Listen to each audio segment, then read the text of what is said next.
Alrighty folks, well, welcome back to a new episode of Maksim Outdoors. This is going to be a quick one. If you've been following the channel for a while, you know that I try to do cabin tours every once in a while. Well, it's getting to be that time of year again, and as you've probably already seen in the title, we are here at beautiful Parker Dam State Park, just a few miles north of I-80. So we are here at one of 16 of the rustic cabins here at Parker Dam. This is cabin number 5. So as always, I'm going to be showing you the whole exterior and interior to help maybe help you out and make a decision whether or not you want to come here or not. So first off, as you can see, pretty rustic looking. This is a rustic cabin built back in the 1930s. The CCC boys would have came out and built, I think, pretty much all of these, as well as all the shelters and whatnot in the area. But as you can see, some nice stonework, as well as a really nice porch. You can imagine yourself coming out here in the summer months, you know, eating some hot dogs and hamburgers over the fire. Really nice. And then you got a light as well that you can turn on at nighttime. So no frills, but over to the right, we got a nice little fire pit, as well as some views of what looks to be an old growth forest here in October, and a nice yellow beech tree right out your back window. Check that out. So yeah, other than the porch and the fire pit, nothing too crazy, but I'll walk you around the entire exterior.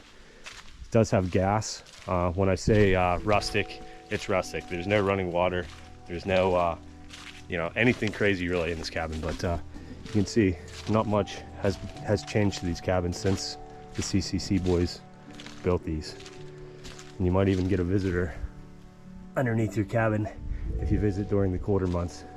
I heard some rustling around last night, but nothing too crazy. So, all right, one last look at the exterior here, and I will take you inside and give you the grand tour. All right, let's go in, check out cabin number 5 here at Parker Dam.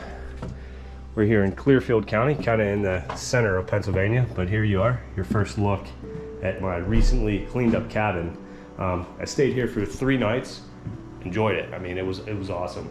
This is one of the best cabin experiences that I have had. You know, it does kind of suck. I mean, it's going to be a deal breaker for some of you folks out there that doesn't have running water or a bathroom, but you know, if you're looking for a hunting camp, maybe opening day a trout camp, this is it right here, guys. So as you can see, looks like they put in some new windows here in the last couple years. Nice little addition.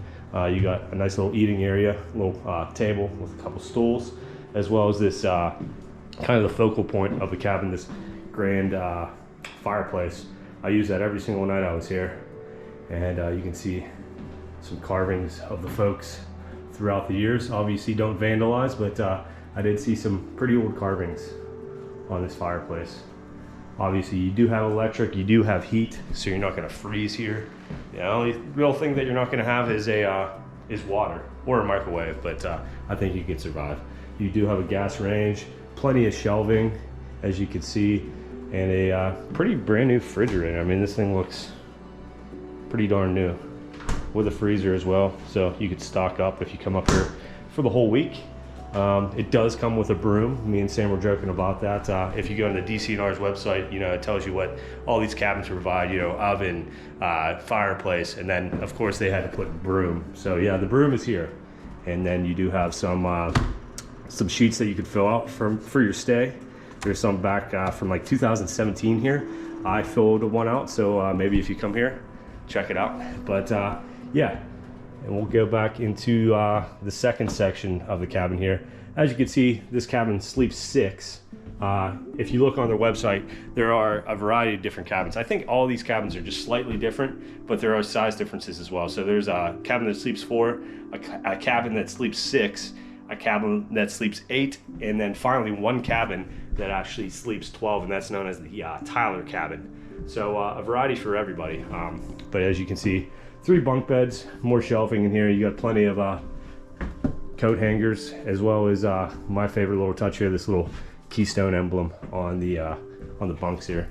But yeah, that's pretty much the gist of the rustic cabins here in Parker Dam. Like I said, I really enjoyed my experience here. It rained on me a lot. It's mid-October, actually it's the end of October, and just a perfect getaway. Not too far away from Pittsburgh, but Yeah, one other thing is if you have cell phone issues, because there's no service here, if you prop your phone up against this window, you can send out the occasional text message. So yeah, you didn't hear from me.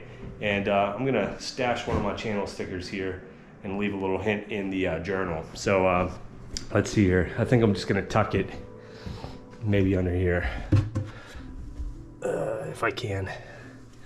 So yeah, there's gonna be a channel sticker somewhere in here. I'll maybe leave it in the comments or something. But all right, guys, that's gonna wrap up yet another cabin tour. I think this is like cabin tour number 6 or 7. As the weather gets colder, we're gonna start doing more of these. So yeah, I will see you on Friday with an all new hiking adventure. All right, signing out from beautiful Parker Dam.